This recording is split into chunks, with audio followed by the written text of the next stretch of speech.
Learning to walk again takes a lot of desire and a lot of effort. Jesus once asked a cripple, "Do you really want to be healed?" Jamie Buckingham is at the Pool of Bethesda in Jerusalem, where Jesus healed a man who had not walked in 38 years. Come with me back in time, 2,000 years ago. Just inside the sheep gate of the old city of Jerusalem was a famous pool called the Pool of Bethesda. Actually, it was two pools built over a hot artesian spring which bubbled up in the upper pool and then overflowed into the pool below. The pools were surrounded on all four sides by ornate colonnades or covered porches. This was separated by a fifth porch or a dam between the two pools. It was a place where weary travelers from the city of Jericho would pause and rest. It was here that Jesus came. After making the 100-mile walk from Capernaum down here to Jerusalem, it was early June, and the weather was already turning hot. Jesus was coming to Jerusalem to attend the Feast of Pentecost, one of the three major Jewish feasts. His first stop after entering the city was this place, the Pools of Bethesda. The name Bethesda means house of outpouring, perhaps taken from the fact that the water flowed over from one pool to the other. The Hebrew word Esda also meant mercy. Bethesda was the place or the house of mercy.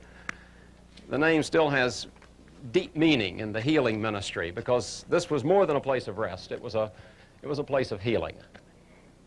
Many people came here to relax, just as a number of my friends from the United States are here today. In Jesus' day, they came not only to bathe their hot feet in the pool, but a large number of sick people came looking for healing. The people of Jerusalem believed that there were medicinal qualities in the hot sulfur water of people with bone disease and skin disease and aching joints and arthritis, circulation problems. All came and bathed in the hot bubbling waters. And then they rested in the shade of these porticos, the remains of which are still evident here, where the archaeologists have dug down to the original levels. And the day Jesus arrived, he found the place crowded with a number of people, not like these people, but disabled people who were blind and lame and paralyzed. Superstition said that the moving of the waters was caused by an angel who came down and troubled the waters. Actually, there was beneath the upper pool a hot subterranean spring or geyser which every now and then bubbled up and disturbed the waters in that upper pool. When this happened, the people would rush to the waters wanting to get to the medicinal qualities of the water. But there was one man who never got to the water. Paralyzed for 38 years, he was unable to move from his mat in the shade. The Bible does not tell us exactly what was wrong with the man. One version says the man was impotent. The better translation is powerless. He was unable to move. Perhaps he was paralyzed. His family or friends probably brought him to the pool every morning, arranged his mat on the ground under one of these porches so he could not be baked in the sun, and then left him here. During the dry months, he could only get to the edge of the water infrequently, and sometimes there would be weeks at a time when the water would never be troubled. During the rainy season, when the water was higher, the geyser might bubble every day. But the selfish people around the old beggar never helped him into the water. Year after year he laid here, his hand extended for coins, hoping that somebody would come along and put him into the pool when the bubbling began. But it never did happen. Now he had grown old. It was no longer his parents who brought him here. They had long since died. Now it was his nephews who brought him here day after day and laid his frail body in this familiar place. It was his home away from home. Even though the desire for healing remained, he had long ago given up any kind of hope. Year after year, he laid here under this portico, a permanent resident of the clinic. He had discovered that no one really cared enough to help him into the water. He was resigned, like hundreds of other beggars in the city, just to live a miserable life of hopelessness. And then one day, a day like today, on a Saturday, he looked up to see a strong young man standing over him. There was something special about the man. Maybe it was his eyes, maybe it was his tone of voice. The old beggar couldn't quite place it. But he heard and understood the question the man asked. Do you want to get well? What must have gone through his mind? Was he just playing with him as a cat toys with a mouse or a lizard? Was he maybe some kind of government official who was telling him that he could no longer stay here in this place? Or could it be that the young man really did care? Was it possible that this stranger might lift him up and put him in the magic waters of the pool? But there were other voices speaking. The voices still linger in this old place. Hey, old man, one of the old fellows said, don't get your hopes up. Not today. Today is Shabbat. It's the Sabbath. Even if he wanted to help, he couldn't help. The law says you can't pick up a burden on the Sabbath. And if you're anything, you're a burden. Ha ha. Jesus just stood and looked down at the man. Tears formed in the old fellow's eyes. I have no one to help me into the pool. When the waters bubble, I start to crawl, and somebody always blocks my way, and I can't get there. Jesus didn't preach to the man for believing that the waters of the pool could actually heal him. He never condemns us for our ignorance. He just wants to know if we're serious, if we're willing to pay the cost of a touch from him. If a person doesn't want to get well, there'll be no miracle. The first step is always a desire to see a miracle. I'm not saying that desire or faith is necessary before God performs miracles. No, in fact, there are countless instances where God does miracles among people who don't even know he's God, much less that he's a God of miracles. However, God is always looking at our hearts. If you do not want a miracle, chances are pretty good you'll never get one. This old man really did want to be healed. He just didn't know the power of God was available. Like so many others, he had been trapped by life circumstances. For 38 years, he'd been lying here looking for help. Jesus just wanted to find out if he was like the rest of us, satisfied with our miserable situation. We all know of men who have spent most of their lives in prison, who, when released, can't handle freedom. They're secure in their cells where everything is planned for them. Others have found that being sick is a good way to live. And to change it would deprive them of their identity. These people may not be paralyzed in body, but their brain has stopped working. Their heart has stopped believing. The adventurous spirit has been crushed by life's calamities. So they're locked in a cell, or they're disabled. They're deserted by their loved ones. They're ostracized by society. They're doomed to live a life of singleness when their heart cries out for companionship. They simply give up. Do you want to get well? The question had to be asked because the answer would reveal the man's heart. Jesus wanted to know if the man was willing to risk, if he was ready for a change. And so the man answered the best he could. He knew nothing about divine healing. He had no idea who Jesus was, that he might be the Messiah. And even after all these years, he still yearned for healing.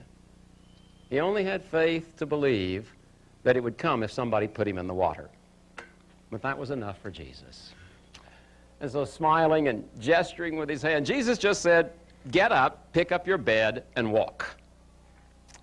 All that's ever necessary for healing, whether it's healing of the broken heart or healing of a crippled body, is a word from God. And so the man staggered to his feet, and for the first time in 38 years, he was standing upright on his own legs, and he walked. Later, over there in the temple, Jesus saw the man again, and he said a strange thing to him. He said, "Stop sinning or something worse will happen to you." What in the world was he talking about? To find these answers, I suggest you read again the story in the Bible. Then as you answer the questions in your workbooks, you can find out even more of how Jesus heals today and what he expects of us afterwards.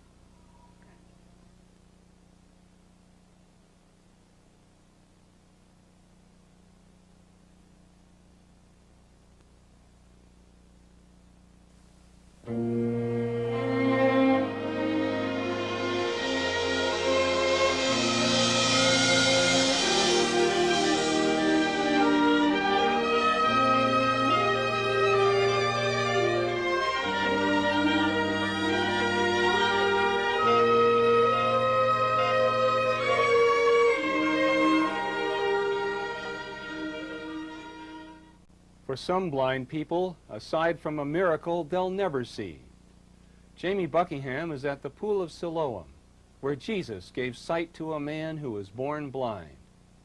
In doing this, he says to us, there is hope for all, not only the physically blind, but for the worst of all darkness, spiritual blindness. The Pool of Siloam is one of the landmarks of the city of Jerusalem. In Jesus' day, it was located just inside the water gate, which was in the old wall around the city.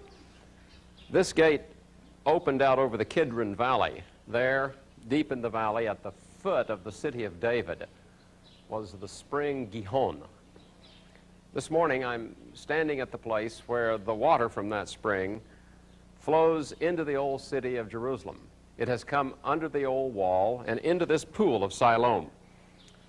700 years before the time of Jesus, the spring was vital to the city of Jerusalem for survival. However, in the event of a military siege, the spring was completely exposed and the city could be cut off and without water. In the year 701 BC, King Hezekiah, fearing an attack by the Assyrian Empire, told his engineers to design a way to get water from the spring into the city without having to carry it through the water gate. In one of the most remarkable engineering feats of history, Hezekiah's engineers dug a tunnel through sheer rock to bring the water under the city wall and into the pool called Sent, the water being sent from the spring Gihon to the pool inside the city. Working against time, since the Assyrians were marching against the city of Jerusalem, one group of diggers began at the spring, another started inside the city wall. Using pickaxes, they burrowed an S-shaped tunnel a quarter of a mile long. Even though they had none of today's sophisticated engineering devices, they were only inches off when the two tunnels met, deep beneath the earth. This allowed the water to flow under the old city wall and into the pool called in Jesus' day Siloam. Just an hour ago, I walked through that tunnel carrying a candle. The water, as you can see, is about thigh deep and still flows in great quantity through this tunnel, carved through solid rock and emptying into the pool of Siloam inside the city. It was to this pool Jesus sent the blind man to wash his eyes. It's an intriguing story. Jesus and his disciples had spotted the man, a well-known beggar, alongside the road. The man had been blind from birth. The disciples wanted to know what had caused the man's blindness. Was it sin? If so, whose sin? His or his parents? They believed, you see, that disease was always the result of sin. Jesus corrected them. He said they were asking the wrong question. Instead of asking why the man was blind from birth, they should have been asking what they could do about it. He then demonstrated what God wanted to do. God wanted to give the man his sight through a miracle. And then Jesus did a strange thing. He spit in the dust of the road, stooped over, and with his fingers made a mud ball. The use of spittle seems unhygienic to us. But the Greeks believed that there was a magical power in spit.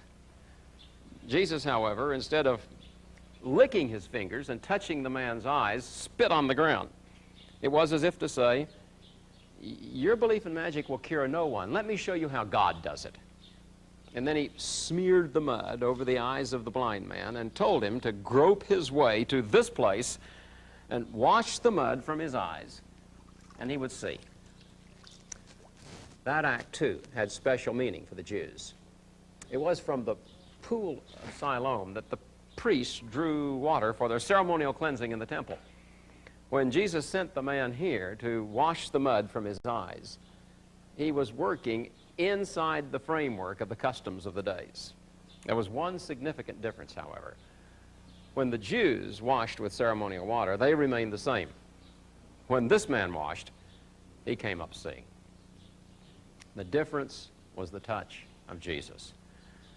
Now, Jesus could have just spoken to the man and said, be healed. He sometimes did that. In this case, though, he wanted the man to participate in the healing. Remember, the man had not asked for healing. He didn't even know who Jesus was. Jesus was testing his faith by giving him something to do, something that seemed utterly ridiculous. But the man realized that he was in the presence of God. When God asks you to do something, it's never ridiculous, regardless of what others may think about it. However, instead of bringing joy to the people around him, the man's healing caused a terrible religious debate. You see, the event had taken place on the Sabbath, the Shabbat, and the religious laws of the day said you could not work, much less heal, on the Sabbath. Pharisees, those religious legalists, the fundamentalists of Jesus' day, were furious. Jesus had broken the law by healing on the Sabbath. Not only that, but the blind man had broken the law by receiving his healing on the Sabbath. Jesus came to teach us that God is a God of mercy. He's a God of kindness and love. God thinks the Sabbath is an excellent time to heal. That's what the Sabbath is for. But the Pharisees thought otherwise, and so they decided to go after Jesus. If they could prove that he had broken the law, then they could have him stoned to death. That's a great system, isn't it? And so they began interrogating the man who had been blind. Now, how's that for a miracle? The first thing that you see is a snarling face of a religious legalist who wants to kill God. They grilled the poor fellow, tried to get him to accuse Jesus. The man is a sinner. He broke the Sabbath law. Don't you agree? The fellow was sharper than they were. He just smiled and blinked his new eyes and shrugged, and he says, whether he's a sinner or not, I don't know. One thing I do know, I was blind, but now I see. And he just stood there, grinning. It was more than the legalists could take. They were furious and they threw him out of the synagogue. That's what you get for letting Jesus heal you. Little did they know, Jesus is not confined to synagogues or to churches. He will meet us wherever we are, wherever we have a need.